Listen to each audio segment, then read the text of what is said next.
Então, boa tarde a todos, eu sou o Luan, e aí já apresentaram o título do trabalho e vamos ao que interessa. Então, aqui é o sumário, só para fins didáticos, e a fundamentação teórica. Eu escolhi esses três autores. Primeiro, né, a Cláudia, ela vai fundamentar toda a parte do histórico do autor, depois o William, a parte da ecocrítica, e a Radmila vai trazer a parte das implicações pedagógicas. Na verdade, a ecocrítica também está nas implicações pedagógicas, mas é só para saber o que cada autor desempenha. Vamos falar um pouquinho do autor, né? Ele nasceu em 9 de janeiro de 1920, a cidade natal Recife, né? E ele faleceu em 99 no Rio de Janeiro. A família dele era dona de engenhos, então ele tinha uma boa condição financeira. Ele passou então a infância nos engenhos da família, em São Lourenço da Mata, que é uma cidade da região metropolitana, e aos 10 anos se mudou para Recife. Posteriormente para o Rio de Janeiro aos 22, e em 1942 ele já publicou o seu primeiro livro, Pedra do Sono. Então ele começou a atuar em 46 como diplomata, sua profissão principal. Sim, ele não, a escrita não era a principal forma de ele se manter, onde enfrentou grande peregrinação. Ele trabalhou em países como Senegal, Portugal, Inglaterra, França, e em 87 ele volta a residir no Brasil. Então, ele é o pai da terceira geração modernista. Eu só vou dar uma lembrada, né, uma pincelada no que se trata a primeira, a segunda e a terceira geração modernista. A primeira geração modernista, ela durou de 23 a 1930. O objetivo era romper com os modelos artísticos convencionais no Brasil, mas ainda buscando uma identidade nacional. Então, era realmente assim, é, pegar o que era tradicional, o que era monótono e romper com isso, né? E a loucura, né? Mas dentro, ainda assim, valorizando o que tem no nosso país, seja a natureza e coisas assim. Agora, a segunda geração modernista, que tem como ícone principal o Drummond, ela aconteceu de 30 a 45, o período político foi conturbado devido à Segunda Guerra Mundial e o governo de Getúlio Vargas, né? O objetivo era mostrar a realidade através da literatura. Então tinha esse ênfase político, né? Que com o regionalismo e coisas assim.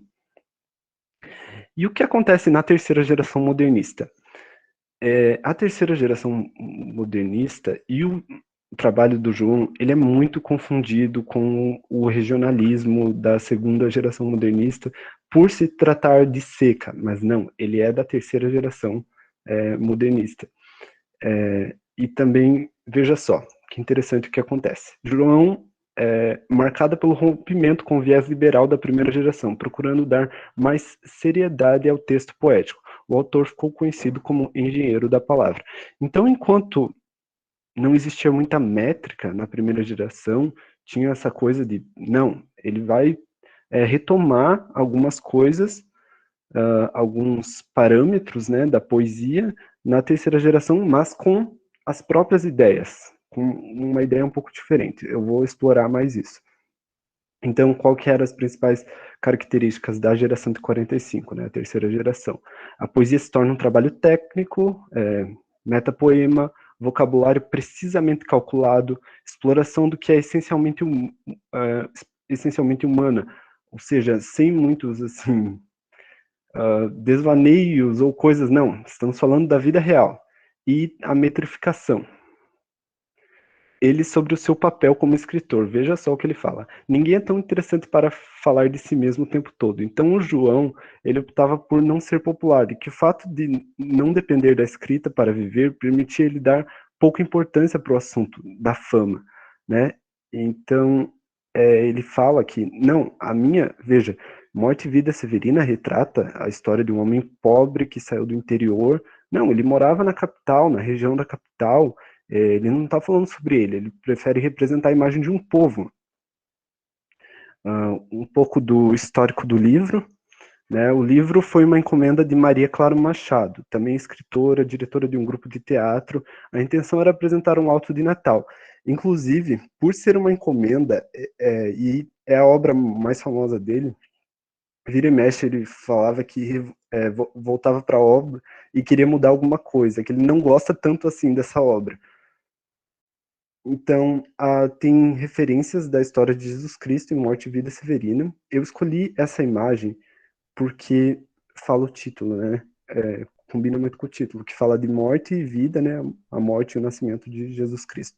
E Maria segurando. Então, né? Jesus Cristo é enviado, de acordo com os cristãos, para salvar a humanidade. E na Bíblia tem os 3 magos que eles levaram incenso, ouro e mirra. Qual que é a relação disso com o livro? O livro, então, conta a história desse retirante que sai lá da seca, ou seja, a morte, né? E ao final ele acontece um nascimento de uma criança lá na região, e isso traz esperança. E as pessoas dão o que elas mais têm de valor para essa criança. Um é um pouco de biscoito, um é um brinquedinho, um é um pouco de leite, sabe? São coisinhas muito simples, mas é o que as pessoas têm mais de valor. Ou seja, o incenso, o ouro e a mirra deles, né? No meio da seca, mas que aquela criança vai prosperar, vai trazer vida, vai ter uma condição melhor. Então, por isso, até o título, né, tá invertido isso. Aqui, nesse trecho, dá para observar, né, a referência. Ó, minha pobreza é tal que não tenho presente melhor. Trago esse papel de jornal para lhe servir de cobertor. Cobrindo assim de letras, vai ser um dia doutor. Então, tem vários versos assim, mencionando o presente e para que esse presente vai ter, qual a função desse presente na vida da criança.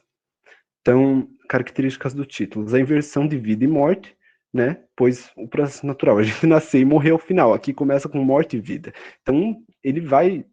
Inclusive, a primeira situação que ele se depara é um cara sendo carregado morto, que, levou tiro, indigente, não importa, sabe? Então, aqui, retratar o nascimento em Pernambuco, né?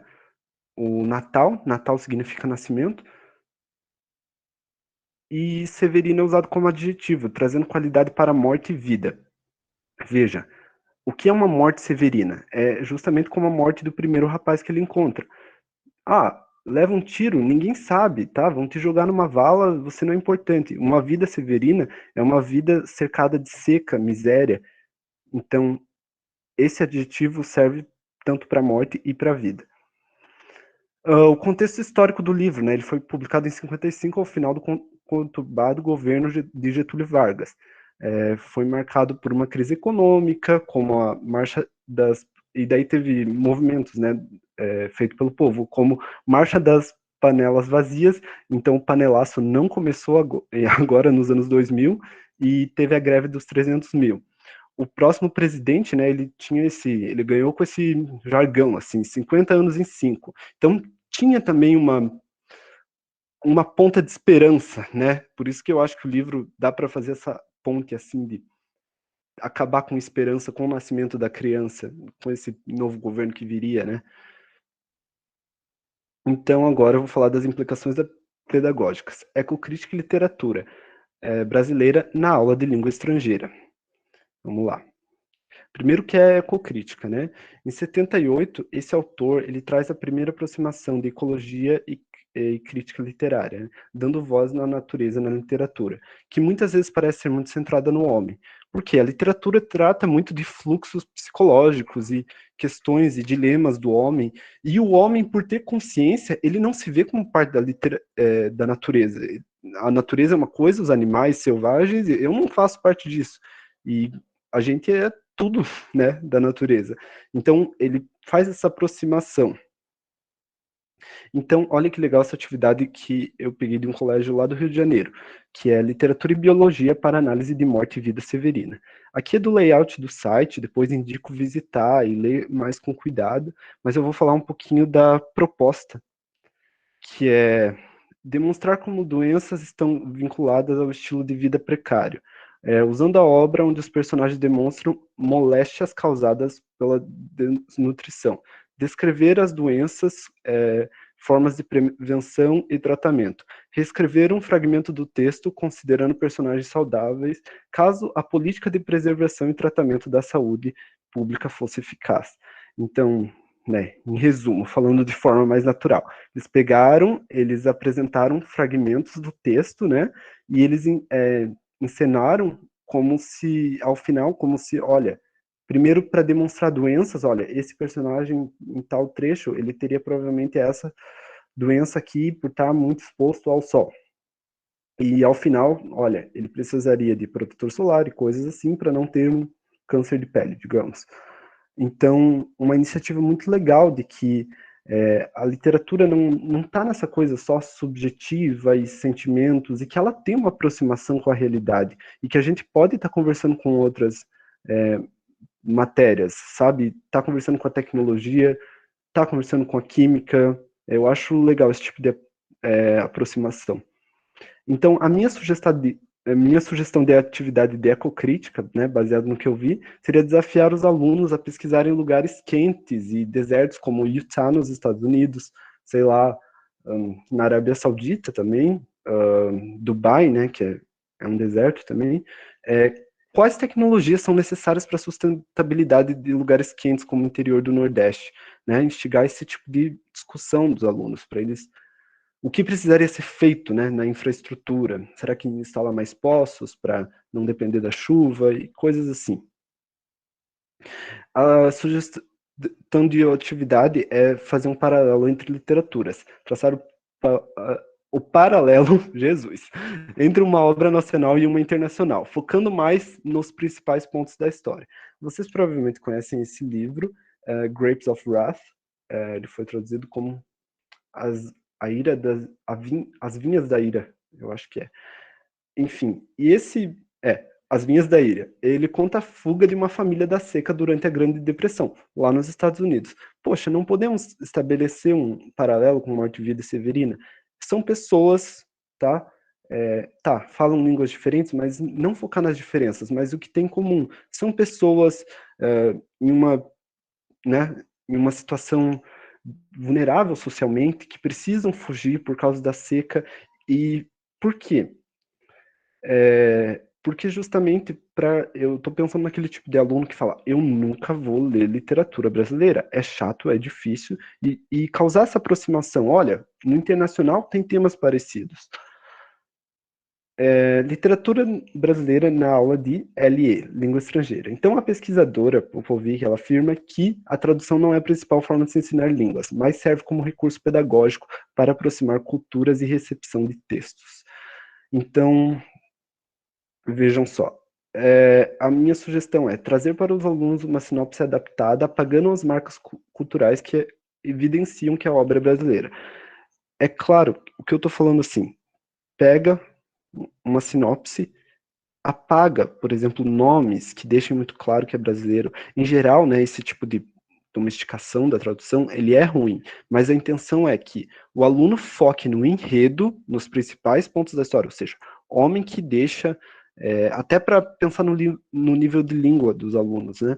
Essa é uma atividade que pode ser facilmente aplicada, sei lá, na escola pública. Um homem que deixa a seca, tá, em busca de uma vida melhor. Os pontos do enredo. E faz eles discutirem. E ao final, olha, vocês estavam discutindo literatura brasileira. Luan, não sei se você Ali. viu, faltou 2 minutos. Desculpa te Ok, interromper. tá. Uh, já estou terminando. Então, é isso, né? Então, eu queria falar um pouco da tradução interlingual na sala de aula. Essa é a Elizabeth Bishop. Ela é uma poeta norte-americana e ela é tradutora de Morte, Vida e Severina. Ela traduziu outras obras num outro livro dela, que é uma compilação de vários livros brasileiros. Ela morou no Brasil por 15 anos. E, enfim, eu vou ler um trechinho em inglês para ver se vocês reconhecem que parte de Morte e Vida é: The death of those who die of old age, before 30, of ambuscade before 20, of hunger a little daily. The Severino death from sickness and from hunger attacks at any age, even the unborn child. Então, aqui o trecho em português. Morremos de morte igual, mesma morte severina, que é morte que se morre de velhice antes dos 30, de emboscada antes dos 20, de fome um pouco por dia, da fraqueza e da doença, que morte severina ataca em qualquer idade, até gente não nascida. Achei essa tradução muito legal dela, então dá para trabalhar com os alunos em sala de aula, esse tipo de coisa. E assim, bom, talvez no contexto de se você trabalhar em cursinho e onde só pode usar inglês, partir direto para o texto em inglês, né, e conversar com os alunos, seja uma opção interessante. Então, qual que é o papel do professor de língua estrangeira? Discutir a importância da literatura brasileira internacionalmente, propor como gostar de coisas internacionais e valorizar as nacionais ao mesmo tempo. Por quê? O professor de língua inglesa e de língua estrangeira, ele representa esse portal para a cultura internacional, bandas, séries e etc. E você, como professor de língua inglesa, pode mostrar para os teus alunos que gostar de literatura, música e etc. brasileira não vai te fazer menos fluente. Você não precisa abrir mão de um para gostar de outro, sabe? Acho que é interessante por justamente a gente representar esse passaporte para outras culturas. É isso, as referências, e muito obrigado, professora Regina, por me convidar para o CEPEL, e a todos os professores aí que me deram aula no primeiro período e estão assistindo.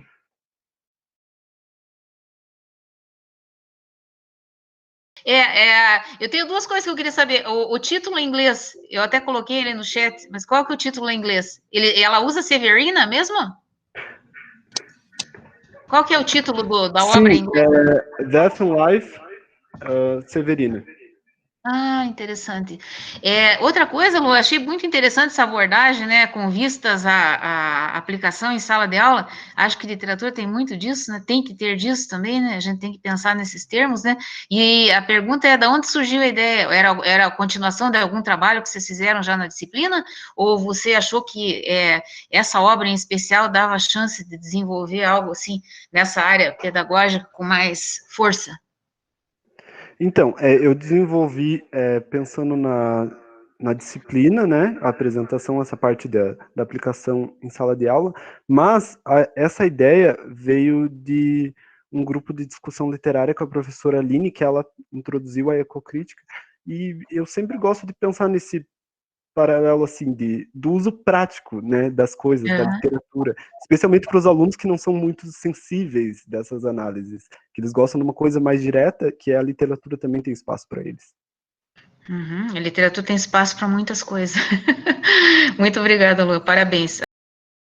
Então, assim, eu achei bem legal o trabalho, parabéns, eu gosto muito dessa obra particularmente, e eu gostei bastante que você leu o trecho em voz alta, e eu acho que a leitura em voz alta, ela ajuda a gente a perceber o quanto a obra é musical, né, e assim, musical no sentido do repente, né, assim, até puxando para uma literatura de cordel, e eu queria saber quando você falou sobre as implicações para a sala de aula, ou tentando pensar, né, num planejamento de aplicar essa obra em sala de aula, você acha que seria interessante fazer esse trabalho com a oralidade, com a leitura? Você vê essa musicalidade na obra? Com certeza, e assim, justamente uma discussão que a gente estava tendo no PIBID é sobre sotaque, né, e como os alunos têm um certo complexo na hora de trabalhar com isso. Então, mostrar, olha, a musicalidade vai ser a mesma do teu texto em português, confia, pode ler com confiança. Para trabalhar a confiança na hora da oralidade seria muito, muito legal. Muito bom. Legal, obrigada.